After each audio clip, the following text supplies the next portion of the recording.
the Murthy case that's pending right now before the U.S. Supreme Court. We're talking about social media. It's a little bit not lighthearted, but people are like, oh, social media, it's not that big of a deal.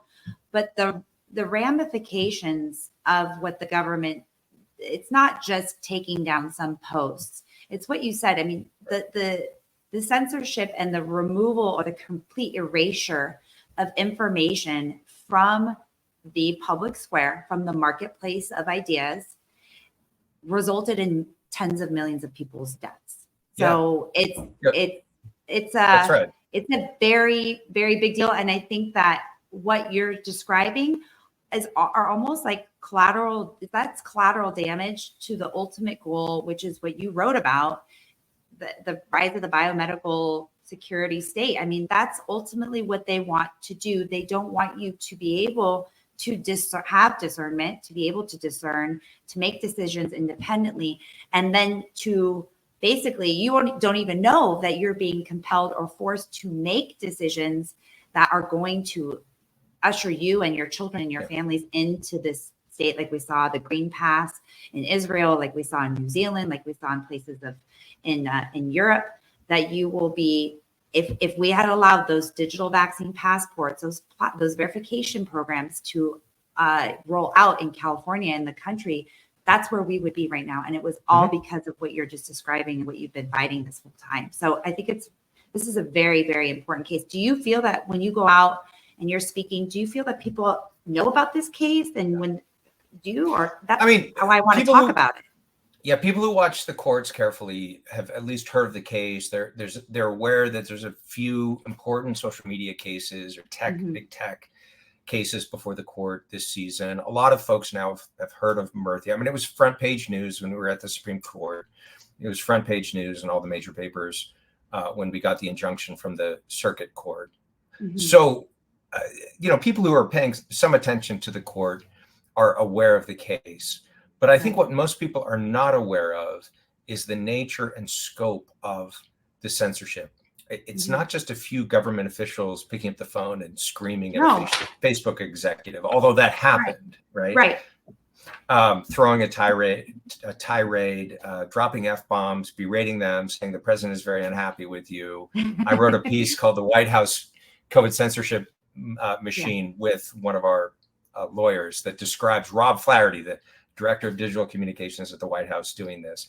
That aspect of the censorship is easy to understand. What's harder for people to understand, what people it's more difficult to wrap their heads around, is that the government has basically outsourced a lot of this censorship work to government cutouts, to third party. I call them quasi-private because they're not really private entities.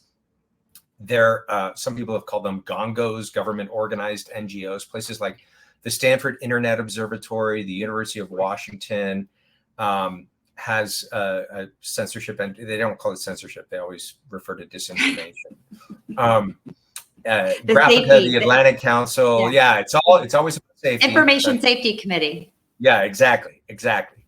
So these are places that train people to do censorship work, that run censorship operations 24/7 and are flagging posts and funneling things through this government agency called CISA to the social media companies. So when journalist Michael Schellenberger describes this as a censorship industrial complex, the industry part of industrial should be taken literally. Like you can have a career in this. You can go someplace and get an undergraduate education and internships in what they call disinformation research euphemistically, but is actually, they're not researching anything. They're not publishing things in, academic journals. They're flagging content to be taken down and sending it through a government agency to the social media companies with the big stick of the government behind it. Threats of removing liability protections, threats of breaking up the social media companies' monopolies, threats of not getting the big government contract that you need to survive or whatever. But that's what they do to try and avoid liability. Sorry to interrupt you, but that's right. Did it also with COVID, with the vaccination clinics, for example. Exactly. With even the masking we had guidance, we had these internal policies, these internal memoranda that were sent to I actually feel bad for the school boards who are relying on weak very weak, immoral legal counsel who aren't being honest with them. But that's actually, you know, how my work started, how even we got connected. I was actually trying to advise these government agencies, the lower ones. Yeah. Like, that's not a law. That's a PR stunt. That was a statement on the White House lawn. That was not a law. You don't have to do anything. And then once I realized they weren't getting the picture, I was like, okay, well, now you're going to get sued by probably me, but you're going to get sued and you will be left holding the bag. And that's what's happened across the board. That's right. So, but the government does that to try. They do it to hang people out to dry and 100%. To try to get some legal plausible deniability. I will say, though, and this is important, and we're reminding the court of this, is this prior Supreme Court cases have also said, at least when it comes to the First Amendment, that the government is not allowed to outsource to third parties what would be illegal for the government itself to do. Oh, of course.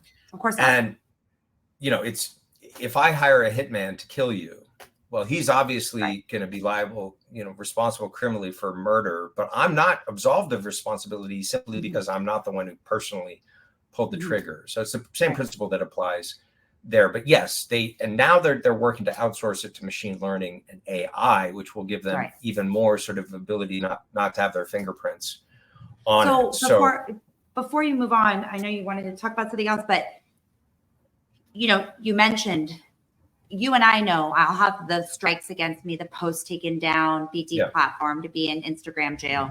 But for people who don't know, and I've had to diversify platforms like this is why the show came about, because I have so much information, so many good connections, people that are a wealth of knowledge and experience that I was afraid to put on Instagram because I knew it would get taken down. I don't want to waste anybody's time, and it put a target on my back. So we had to spin this out.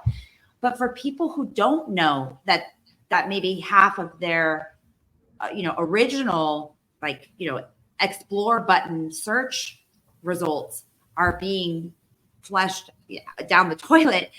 What can we do as everyday American citizens to guard against this? So it's important to try to find platforms that are more amenable to free speech than others. I mean, I think Rumble's working hard to be a free speech video platform. I think Elon Musk has made some significant efforts to make Twitter, now known as X, more friendly to free speech. It's not perfect, certainly, and I've talked to Elon about this. I think, when he took over, we went from Twitter 1.0 to Twitter 2.0. It sort of regressed since he stepped down as CEO to maybe Twitter 1.7. So it's better than what it was before he bought it, but it's certainly not perfect. And there's a need for also new technologies and new ways of decentralized ways of communicating with one another to create these parallel structures of communication, of information sharing, of journalism, civil society. I publish a newsletter. This is shameless self-promotion here. I publish a newsletter on Substack. And for my money, the best independent journalism is being done now on Substack. I'll mention my friends, Michael Schellenberger, who publishes at a place called Public on Substack, Matt Taibbi, who publishes, he calls it Racket News on Substack. These guys are following the censorship issue very, very carefully. The problems with the growing surveillance state. All of this is on their radar screen. So Substack's been a great platform, I think, for independent journalists and independent writers to speak directly to subscribers. And you can monetize it. You can have, a free version. You can have a paid version. So support platforms like this. Go seek out independent voices that are doing good work on these platforms. I think the information is out there, but you kind of have to know how to look for it. And I've been fortunate to discover a lot of these, friends and colleagues now working in this space.